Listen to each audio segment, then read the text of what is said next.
First of all, I just want to thank you all for taking the time out of your schedules to join on this session, and really to delve a little bit deeper, not only in ADHD, but also in kind of behaviors of children and managing these young people's expectations. So I'm going to start with a quiz. It is interactive, and I'm going to basically just ask some true or false questions. And those questions are going to start and are centered around ADHD. And the first one is to just ask you, do you think the rates of ADHD in children have sharply increased in the UK? And you can pop in the chat either 1 for true and 2 for false. And it's not about getting it right. It's just about understanding what you collectively feel. So lots of ones coming in. Yeah. And you're absolutely right. It has sharply increased in the UK and Ireland. But interestingly, we still don't know the numbers. So I've been monitoring this for the last 6 years, and the last definitive figures we've had were from 2018. There was another study come out in King's College London in 2022, but that was referring to the numbers from 2018. So we don't really know the actual prevalence of ADHD in the country. We do know that there's very, very long waiting lists for diagnosis. So it is absolutely true. The next one looking at is ADHD overdiagnosed. So brilliant. Australia as well, same. ADHD is overdiagnosed, true or false? 1 for true, 2 for false. Do you feel that it's overdiagnosed? Overdiagnosed 1, yeah. Any others not overdiagnosed? Yeah. And this is an interesting one. It is interesting. I've put in false, but because we don't have the figures, we don't actually know. So is it overdiagnosed?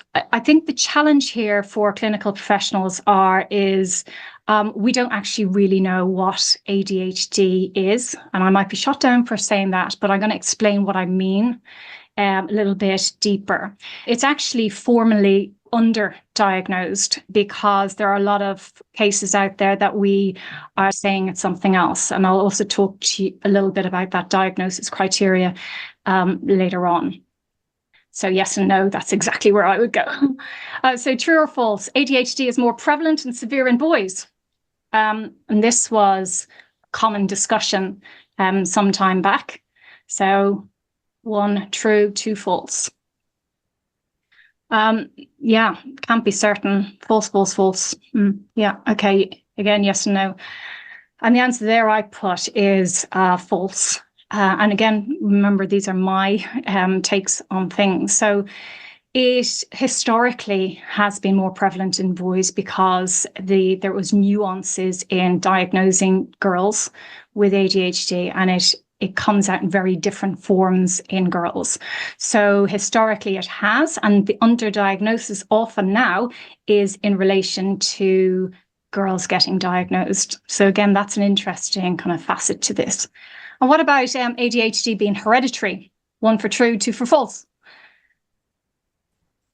Yeah, you're absolutely right, Renata. Girls can mask much better. True. Yeah. Okay.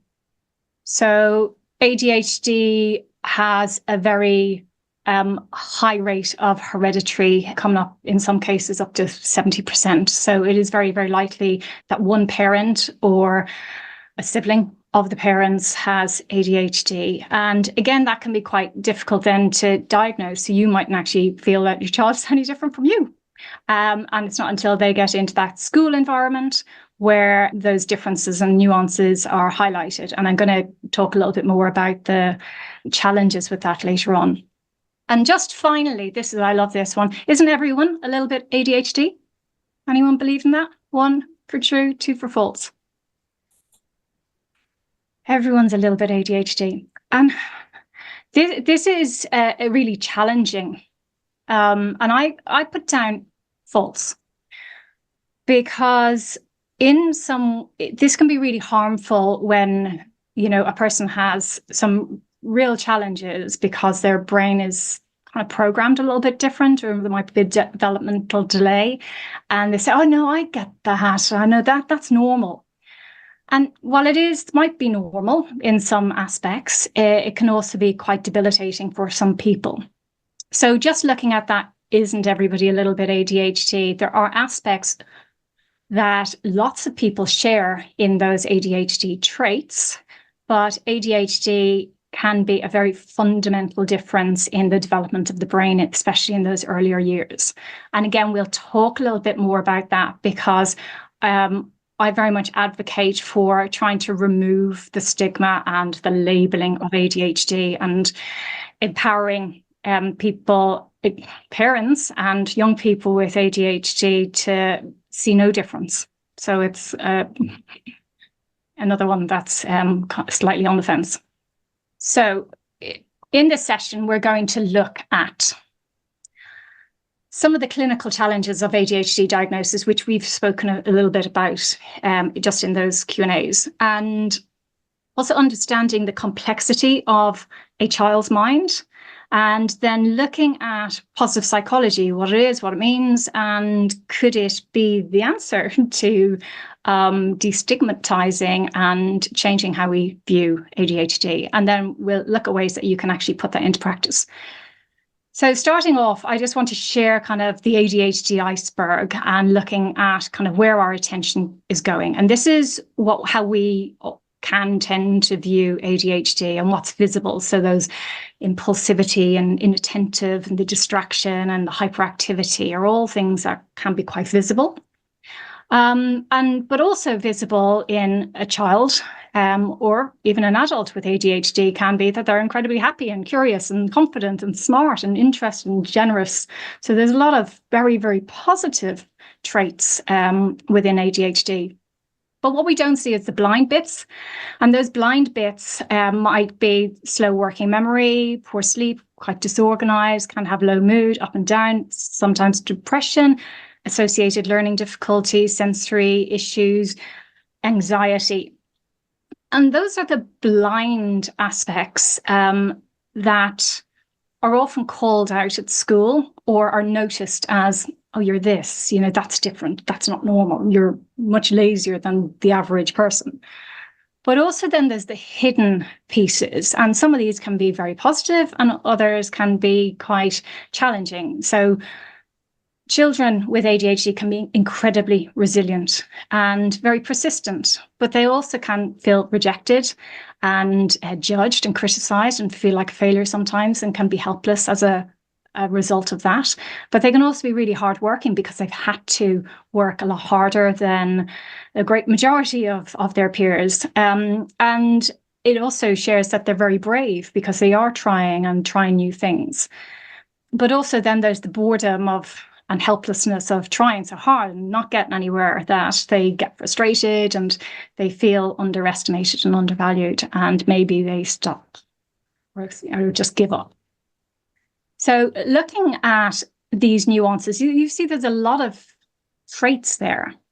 But actually, this is just a wheel to kind of show you that ADHD spectrum. And if you know a little bit more about ADHD, you'll understand that there are 3 subtypes. There's the inattentive type, a hyperactivity impulsive subtype, and the combined subtype. And the combined subtype is the most common.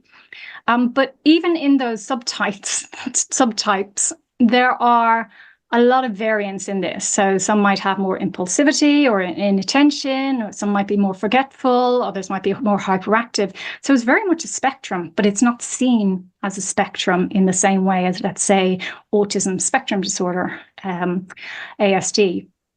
So again, taking into account when a child is presenting with ADHD traits, there's a lot going on there to kind of figure out, especially for the clinical profession. And also then you might have these coexisting conditions. So commonly associated with ADHD is autism. And that an estimated 30 to 80% of children with autism also meet the criteria for ADHD. And then there's learning challenges that they have. And again, that's a really high percentage, almost 90% also have a developmental coordination disorder. So that can be dyslexia, dyspraxia, dyscalculia. And also then conduct disorders, so 30 to 50% at risk of developing a conduct disorder.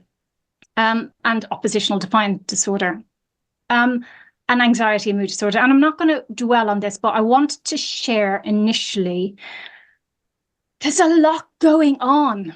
And, you know, if a child has shown ADHD traits, then they might also be dyslexic. They might also have a conduct disorder. They might also have all of these layers, which are being shared with these young people.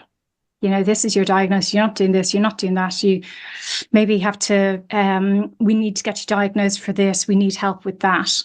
And that can be really, really challenging for a young person.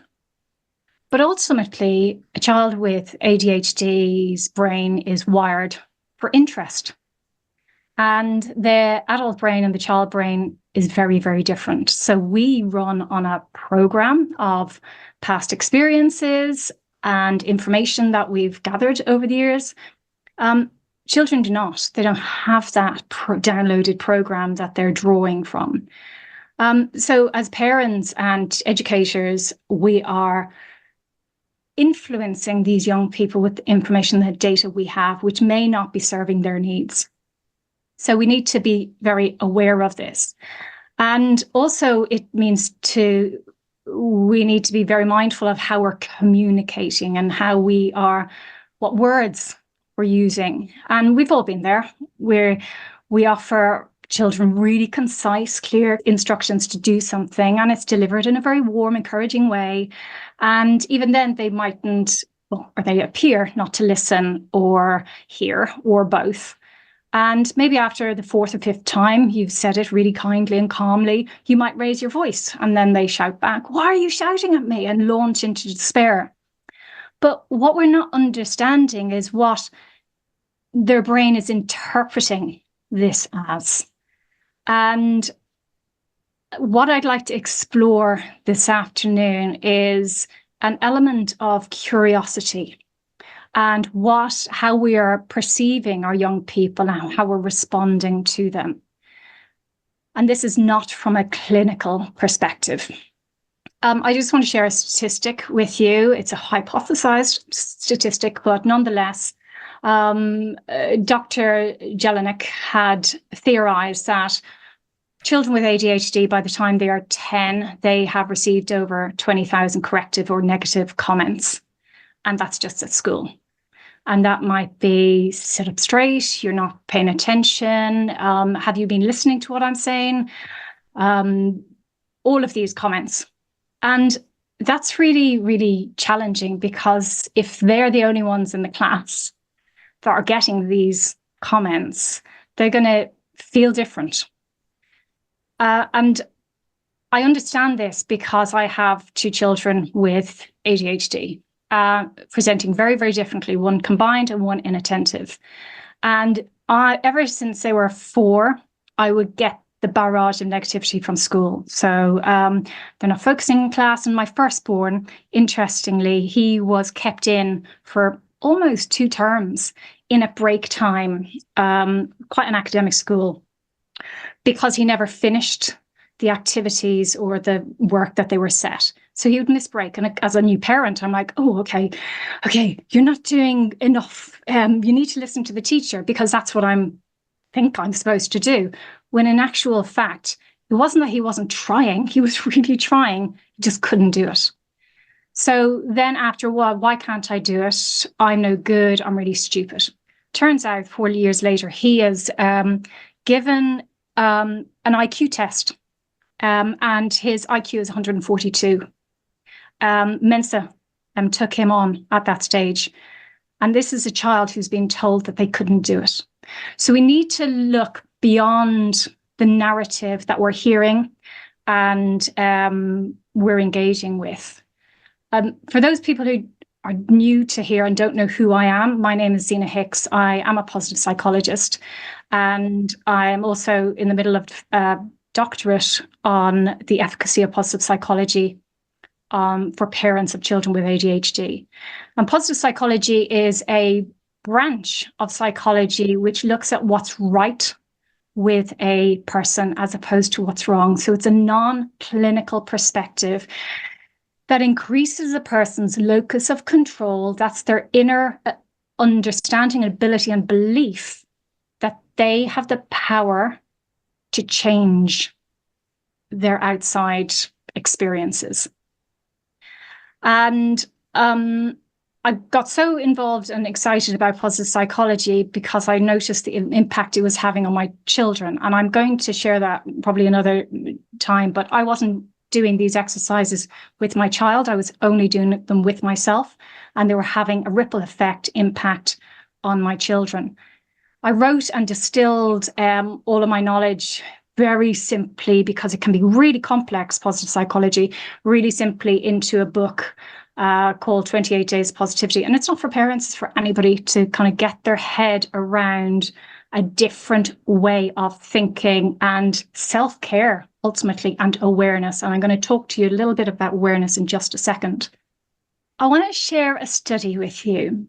And this, I'm not sure if you know this, and obviously not ADHD related.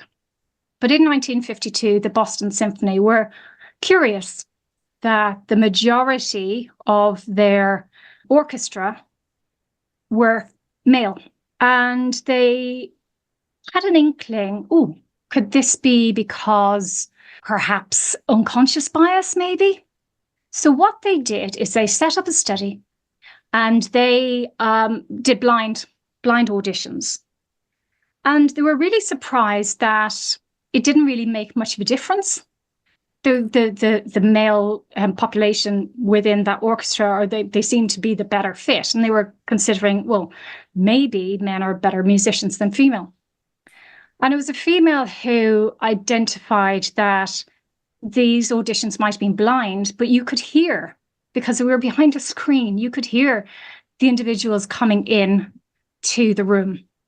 So then they did run another study and got all of the candidates to take their shoes off. And then 50% of women made it into and passed this first audition. And the moral of this kind of story is overcoming unconscious bias isn't as easy as one might think. And this is something this isn't about blame, because I personally believe that the great majority of people really want to do their best by everybody. And I'd like to explore some of this unconscious bias, or let's call it perceptions of people. And if we look, there's another study that was from Hoover and Milich, and their study was centered around sugar. And there'd been a lot of hypotheses about ADHD and sugar and hyperactivity. So children having sugar and then being hyperactive. And this study was from 1994, and it was again, blind study. So they had two groups of parents with children with ADHD. They split them up into two groups. They told one group, your children are on a placebo, so they're not being given sugar. And they told the other group, your children will have had sugar, and they have been given sugar. So I want you to just monitor them and then feedback what you felt. So they were recorded as well on this study. And afterwards, when they were questioned, the parents did highlight that their children that had the sugar were a little bit more oppositional and harder to manage. But when they actually looked at the recordings, it showed that the mothers in these studies that had the children with sugar were treating the children differently. So there was that expectation of that hyperactivity, and they were feeding into that. And these were behavioral observation.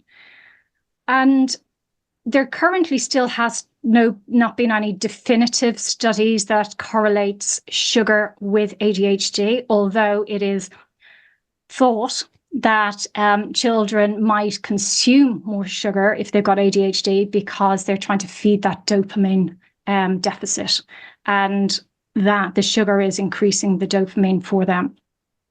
But why is this related to positive psychology? Okay.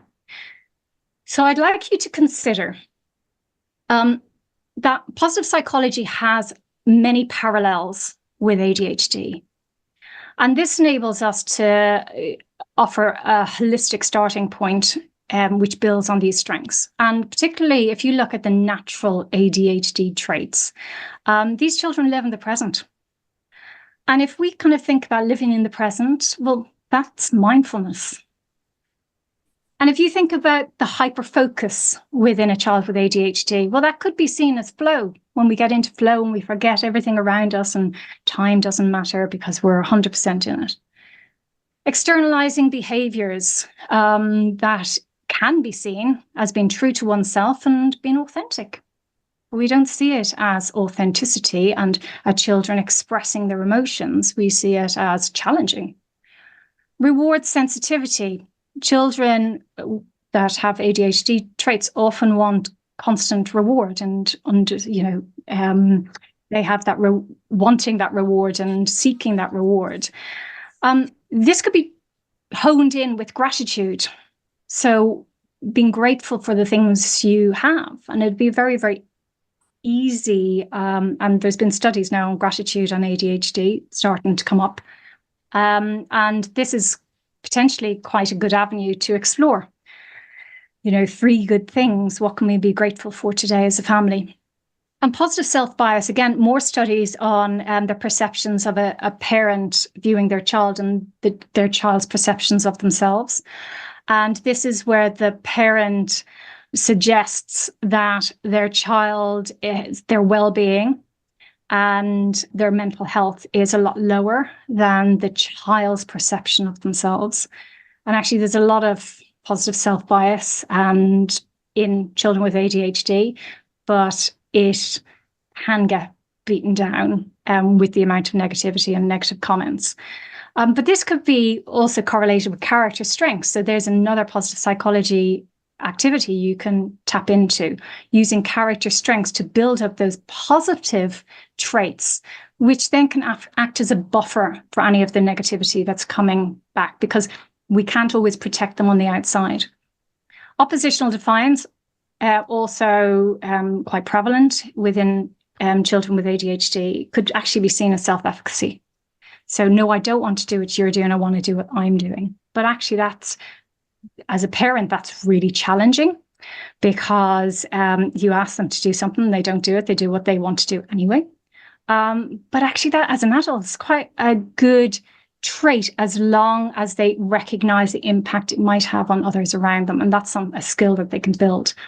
And ironic mental control, which is also known as the white bear syndrome. So you tell them to do something or don't do something. And I have ADHD as well. And I always remember my mum telling me, don't spill the tea. And I would walk and I would spill it all over the place. And it's just that mental capacity to, when you're told not to do something, the opposite happens.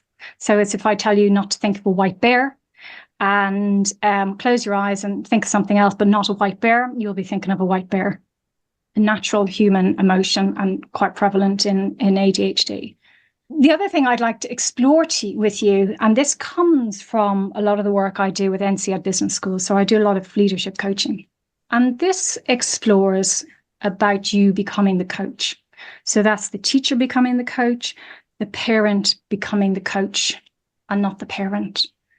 And the attributes of a coach are non-judgmental, active listening, steering in a proactive way, goal settings, and just generally being there as a sounding board and encouraging.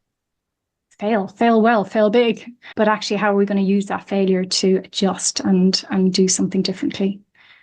But becoming the coach, what's really important about this, and in a lot of the training we do, especially in self-leadership, which is very similar to both parenting and teaching, is you've got to coach yourself first. And when we're coaching ourselves first, that is about becoming self-aware of how we are in the space, being accepting of ourselves, inquiring, how am I feeling and being in this at this time, your own self-regulation. So what are the aspects? Why am I feeling a little bit more argumentative? And then self-expression. What am I doing to express myself? But all of these start with self-awareness. And I'd like you to consider over these coming weeks to just observe yourself in situations. And this isn't ever about self-blame or self-judgment. That's counterintuitive to what we're doing. And we're not always going to get it right. When I say about failing, allowing our children to fail, but allowing ourselves to fail. And yeah, one time we might lose it or not do the right thing or whatever, but it's how we bounce back from that, how we pick ourselves up and go, okay, I've learned from that. And that was because of a result of X, Y, and Z. So for the next 2 weeks, just observe. And an activity I do, which is a mindfulness activity, is to, if you can, get your hands on a band. It could be a charity band, or preferably not something that is tight on your wrist, something that's loose. And just use it as a reminder and changing it every time you notice yourself judging. And that's self-judgment or judging the scenario around you. What information are you using from your past to create that picture of what you're seeing? And it's not about questioning this. It's not about judging yourself. Oh my gosh, I'm so negative. It's really about just understanding where your head, mind, body are at.